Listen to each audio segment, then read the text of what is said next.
আসসালামু আলাইকুম রহমতুল্লাহি ওবরকাতুহ। ইসলাম মানে শান্তি। ইসলাম মানে মানুষ থেকে হানাহানি, কাটাকাটি, মারামারি, ফাটাফাটি থেকে দূরে সরে থাকা। ইসলাম মানুষকে শেখায় মানুষের সাথে নম্রতা, ভদ্রতা, মানুষের সাথে ভালো ব্যবহার, মানুষের সাথে সুন্দর ব্যবহার, আচার আচরণ, এগুলো ইসলাম। ইসলাম মানে শান্তি। বলছে ইসলাম মানে শান্তি। আসসালামু আলাইকুম রহমতুল্লাহি ওবরকাতুহ। এর মানে হচ্ছে যে আপনাকে শান্তি দান করুক, আল্লাহ তাআলা আপনাকে প্রশস্তি দান করুক। তাহলে আমরা এই সালাম আমার স্ত্রী বিবি বাচ্চাকে দেবো না কেন? আমার ছেলে মেয়েকে যদি আমি সালাম দিই, তাহলে আমার ছেলে মেয়ে অবশ্যই শান্তি থাকবে। আমার স্ত্রীকে যদি আমি সালাম দিই, অবশ্যই আমার স্ত্রী বিবি বাচ্চা শান্তি থাকবে। কেন আমরা এগুলোতে দূরে সরে রাখি?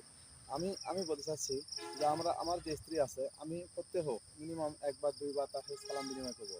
আসসালামু আলাইকুম রহমতুল্লাহি ওবরকাতুহ। আর স্ত্রী যদি বিনিময় হন, অবশ্যই স্বামীকে সালাম দেবে, আসসালামু আলাইকুম রহমতুল্লাহি ওবরকাতুহ। এর অর্থ হচ্ছে মানুষকে প্রশান্তি দেওয়া।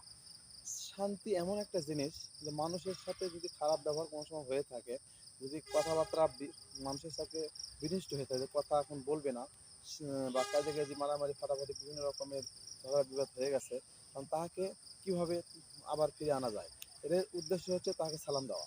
সে একবার সালামের যদি জবাব না দেয়, পরবর্তী আবার তাকে সালাম দেওয়া, তারপরে যদি জবাব না দেয় তারপর আবার সালাম দেওয়া। এভাবে সালাম দিতে তার মনে অবশ্যই দিলে জাগবে যে ব্যক্তি হয়তো খারাপ কিছু করেছিল, কারণ সালাম বিনিময়ের মাধ্যমে তার সাথে আবার কথা হবে, কুশল হবে। এটা মুসলমানের কাজ। আমরা পরিচিত অপরিচিত, স্ত্রী, ছেলে মেয়ে, বিবি বাচ্চা, ভাই বোন, ছোটদের বড়দের সবাইকে সালাম দেবো। আর সালাম দিলে মানুষের প্রশান্তি, ভিতরে প্রশান্তি আসবে, ভিতরে শান্তি আসবে।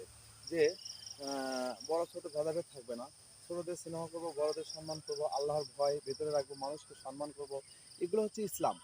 আর এই ইসলাম শেখানোর দায়িত্ব মুমিনদের। যারা মুমিন, মোত্তাকিন, পরহেজগার, দিনদার, তারা অবশ্যই ইসলাম নিয়ে চলে।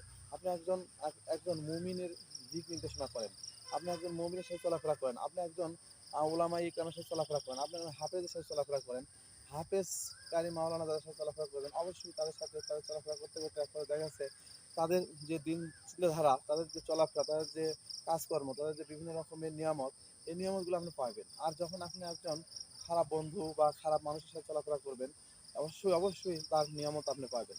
কি, সে ব্যক্তি দোকানপাটে বয়ে থাকে, চা খায়, বিড়ি খায়, বিভিন্ন রকমের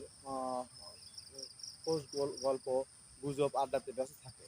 আর এগুলোতে বসে থাকলে অবশ্যই আপনার মনে চিন্তাধারা জাগবে যে আমি ওইগুলো বলি। কারণ আপনারও জানা আছে যে খোঁজ গল্প কি, কার নামে কি বললে দুর্নাম হবে বা সে প্রশান্তি লাভ করবে। এগুলো যার সাথে সে যে থাকবে, তার সাথে সে হাসর নাসরে উঠবে। এখন আপনি কি চান যে আপনার হাসর নাসর সে খারাপ মানুষের সাথে হোক, বা খারাপ বা একজন দিনদারওয়ালা ব্যক্তির সাথে না হোক? অবশ্যই আপনি চাইবেন না। অবশ্যই আপনি চাইবেন যে আমার আমার আমার যে দিল, আমার যে অবস্থা, আমার যে পরিবেশ পরিস্থিতি, আমি একজন অবশ্যই দিনদার মুমিন মুত্তাকিনের সাথে ঘুরবো, চলবো, ফিরবো। এটাই আমার চিন্তাধারা। সবসময় আলেম ওলামাদের সাথে থাকেন, সবসময় একজন মুমিন ব্যক্তির সাথে থাকেন। দেখেন মানুষ কিভাবে চলাফেরা করে, তার দিন কি, সে কিভাবে কাজকর্ম করতেছে, সে মানুষের সাথে কীভাবে ভালো ব্যবহার করতেছে, কীভাবে চলাফেরা করতেছে, তাদের সাথে করে আপনার লাভ হবে।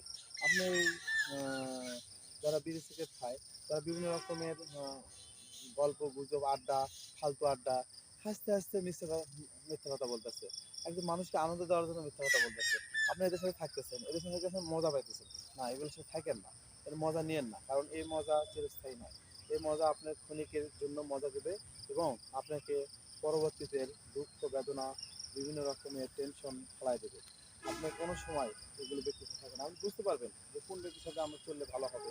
আপনি অবশ্যই জানতেছেন যে এই ব্যক্তি মজা করে মিথ্যে কথা বলতেছে, আমাকে আনন্দ দেওয়ার জন্যই বলতেছে, বা মানুষকে আনন্দ দেওয়ার জন্যই বলতেছে। এটা আপনি বোঝেন, কেন আপনি এটার সাথে ঘুরবেন? অবশ্যই এটার সাথে ঘুরবেন না। আজকের আমার এই ভিডিওটা হচ্ছে যে আমি খারাপ ব্যক্তির সাথে ঘুরবো না, খারাপ ভাবে চলবো না। আমি একজন ওলামায়ে ইকরাম বা হাফেজ কারি মাওলানা, মুফতি, মুয়াজ্জিন, এদের সাথে ঘুরবো, যাতে তাদের তাদের অভ্যাসগত দিক, যেগুলো তারা তাদের চলাফেরার দিক, তারা কী করে, কীভাবে চলাফেরা করে, কীভাবে মানুষের কথা বলে, কীভাবে মানুষের আচার-আচরণ করে, এগুলোর সাথে চলাফেরা করবো। তাহলে আমাদের দিল মন শান্তি প্রশান্ত হবে, এবং আমরা পরবর্তীতে ভালো দিনদার ব্যক্তি হতে পারবো ইনশাআল্লাহ।